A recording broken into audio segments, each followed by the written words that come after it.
Now the next question is what can we do with that material? I want to take the guesswork out of figuring out which orders can be filled. So I want to make decisions. And not only that, but the scenario today is even though I did a PO receipt, I'm still short on material. So I'm going to have to, make some decision here on who's going to get product. And I need customer-specific documents. So to manage that scenario, we're going to take a look at WiSys Order Pick Management, which is in Agility on the desktop.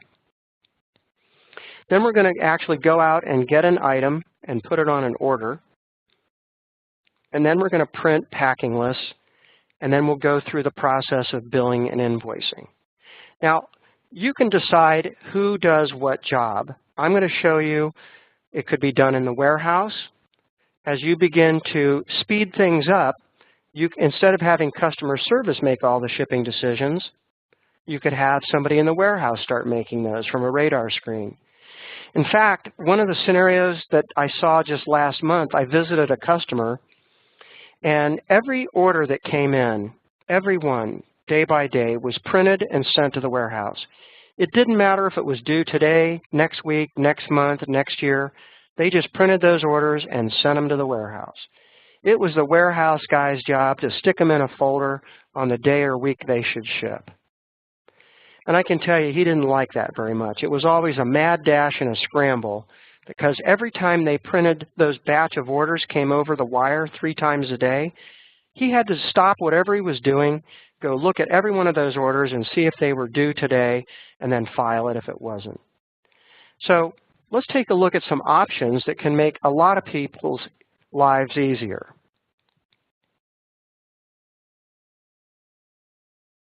Okay, what I'm going to go do now is we're going to go back to Agility. And we're going to take a look at my screen. Now, in this case, I'll just show you a little bit more about Agility briefly. But everything in Agility is done in these folders. So in a folder, like customer service, I have different components. So I have these folders, and we've named them. You can name them whatever you like: planning, inventory, order processing, warehouse, etc. And I also have a favorites folder of things I like to demonstrate because they're pretty popular. So if I were to take a component from down here called Order Pick Management, right mouse on it, I can save it to my favorites. I can save it to my desktop if I don't want all the overhead of this big menu system.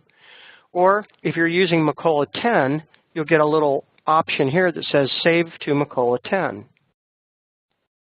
Now, once I add that to my favorites, it just shows up over here. And then I can arrange these in the order that I like to work on them as. So let me just click Order Pick Management.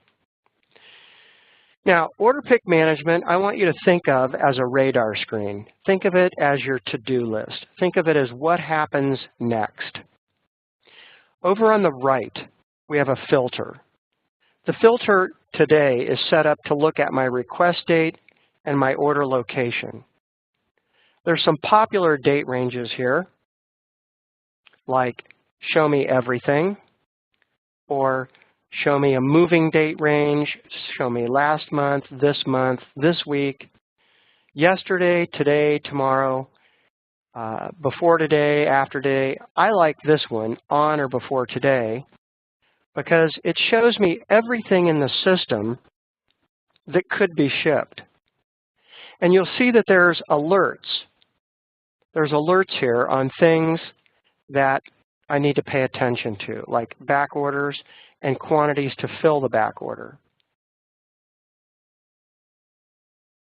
So you can see here that I have quite a bit of information to filter through. So to make shipping decisions, I could click on the order date. And if I click on that, you'll see that it sorts for me. Just like Excel, you could sort in different ways. I could click here on promise date. I could click here on customer. Maybe I want to click on customer and item. If I hold down the Shift key, I can have 2 sorts. I can release it just by clicking anywhere else. So now there's some other things that I want to do to make decisions. Not always is it about product and customers and items, but maybe I want to add some information about how things are supposed to ship. So I might want to add other things to the order. So what if I want to add ship via? So now in just one filtered grid, I could have all my LTL orders here, and I could save this view as LTL. Okay? And then I could change this and save it as UPS, and now I've got all my UPS orders. I'll save that as UPS. So if I look up here, I've now got default LTL and UPS, which is kind of cool because today I only want to focus on my LTL orders because the LTL orders are going to be for s'mores. So here is this particular order. So if I come down here and I could look for just s'mores. And so here are my 3 orders for just s'mores. A couple other useful things to do would be to group, and I could group by. So maybe I want to group by my customers. So I just want to look at one customer and all their orders. Maybe I want to build one shipment of everything that needs to go to customer 901. Or maybe I want to add item to that and see all the customer orders by item. What if I want to reverse it? What if I don't care about customer, I want to see just items? So there's lots of options to sort and filter through this data. Okay. Now that I've done that and you see how that works, I want to point out that this column is open for me to change the quantity to ship. So I'm going to have to play God here in a minute and decide who's going to get inventory. So let's just focus on s'mores. We have not put spell check in the system. Okay, when I do that, I want to look at my orders, and I want to notice that I've got these orders here for these quantities. But how many items is that? If I add an option to the grid, I could look at some summary information, so I could do some totaling. And I have that many on order, but you'll notice I only have 144 in stock. And so I still am going to be a little bit short.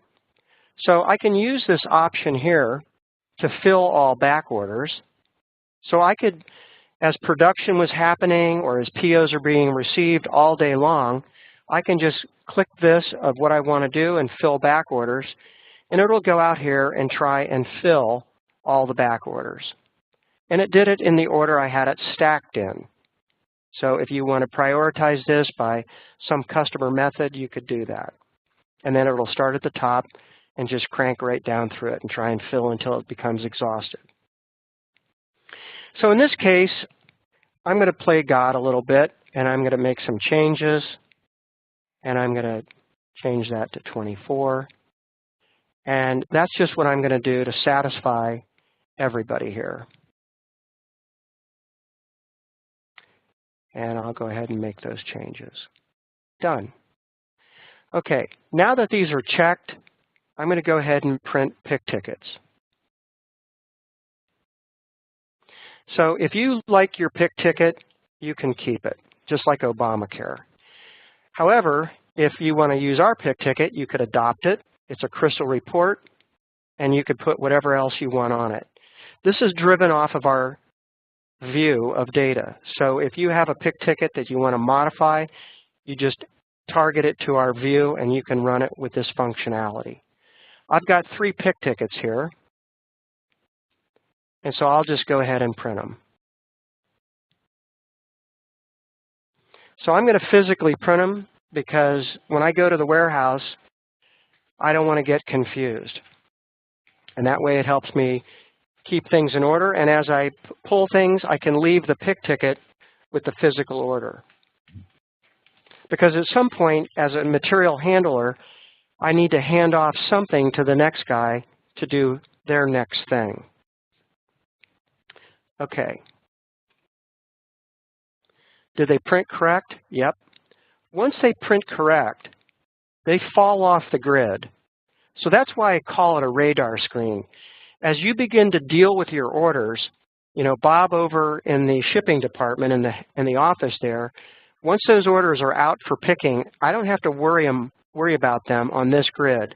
The only orders that show up on this grid are orders that are status 1 and off credit hold. And you could add more SQL behind that if you have special rules. There are other views of what's happening. So if I look at this order called Order Status View, you can see here I can again use on or before today, and I can look at any specific order status. So right now, I want to look at just pick tickets that have been printed. So these are my open pick tickets out in the warehouse. These are the ones that are in process. And I'll just leave this here because as things move, we'll come back and refresh that. Okay, going to the handheld, we're going to go ahead and ship some product. And I need to add a component. So I'm going to come back here real quick, drop in for Joe, go to Joe's device, and I'm going to add shipping and unshipping.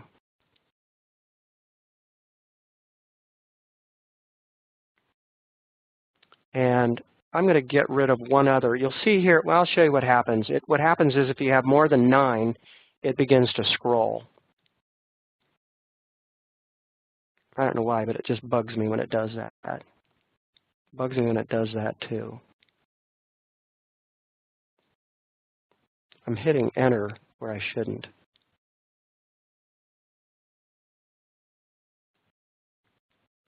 Okay, so when I add more than 9 icons, it begins to scroll. And so what's going to happen is I'm set up in confirm ship method, which means as I begin to pick items to an order, these orders will move to the confirm ship status automatically. Okay. So what I'm going to do now is I'm going to go begin with orders. And it doesn't matter what order I go in, I can go in any order. So in this case, I'm going to start with order 83, and I'm going to physically walk out into the warehouse. My pick ticket would generally have the location printed on it. I would scan the item, and it wants to know what bin are you getting them out of. Again, if I make a mistake, oops, I fix it right now. So A100 is valid for that item, and now I need the lot number, and I'll get that, and the quantity is 48. So here, that order has now moved to confirm ship. If I refresh this screen, you'll notice that 83 disappeared. So as the boss or the head office or customer service, if you want to know what's happening, you can look here and you can see how far somebody is through an order.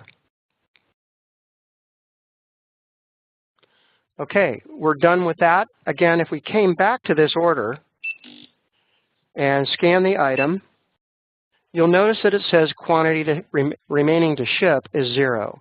So I have picked everything I need for that item on that order. So we're going to reduce the ability of over-shipping right there. And that can be turned on or off, whether you want to allow that or not. Okay, 83, I'm moving on. Let's go back to shipping.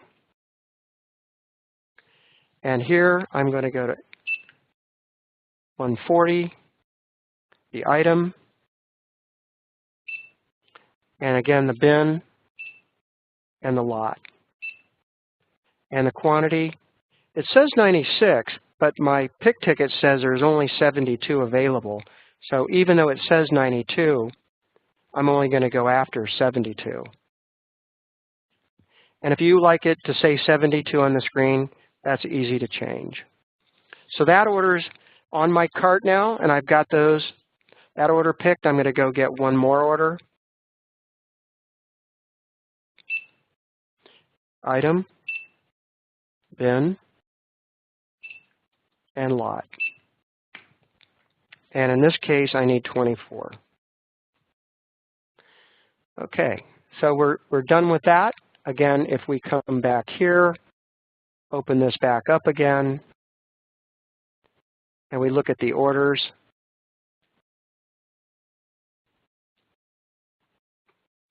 and I've coded them with these barcodes, or this PO numbers, so I can see now that all 3 of these have shipped. Now, on the handheld, there is an option. So depending on when you want to do this, you can actually print a packing list. So as long as it hasn't been invoiced and billed, I can still print a packing list. So when I do that, I'm going to print it to my screen here. And when I do that, I have an option here to show you what that picking document or that packing list looks like. So for each of these orders, if I need a custom packing list, I could do that too. I could have a unique packing list with special information on it, even instructions on how to pack the order. It could be all private for one customer. So it's all about capturing the rules in the system.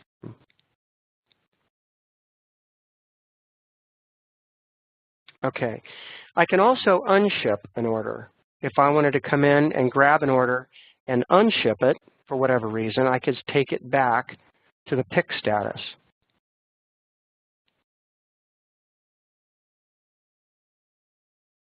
Okay. Now, if you're using UPS or FedEx, you can use WiSys. We have a shipping system that does that, that's fully integrated. Or if you're using Starship or you're using V Technologies for ShipGear, this would be adequate for that too. WiSys would actually capture all the pallet and carton buildup. And if you want to know with bills of lading or with packing lists and have all the detail of what goes in every box, we can do that. I am not going to get that complicated today. That would be for another webinar. Okay. Now, to finish out the process, I'm going to look at another component. This one's called order billing. So right now I have 4 orders that I've been working on today, and it could be an end-of-the-day process where you want to bill all your orders and print invoices. I have a component down here that is for billing and invoicing, or there's an option here with this billing option that I'm using right now to do both billing and invoicing. So let's just take a look at that. So I'm going to check on these 3 orders that I've been working on, and I'm going to click the billing button. Maybe before I do that, I'll point out here that you could add your shipping charges, or if ShipGear or Starship or WiSys has already done that, these amounts would be populated, and other comments and things like that, and you can expose lots of information along here. I'm going to push the billing button. It says, do you wish to invoice? That's a yes or no option. I'll just say yep. And we'll go ahead and print invoices for all those. Notice because I captured all the information, the bin and the lot number, I have all that information available to me.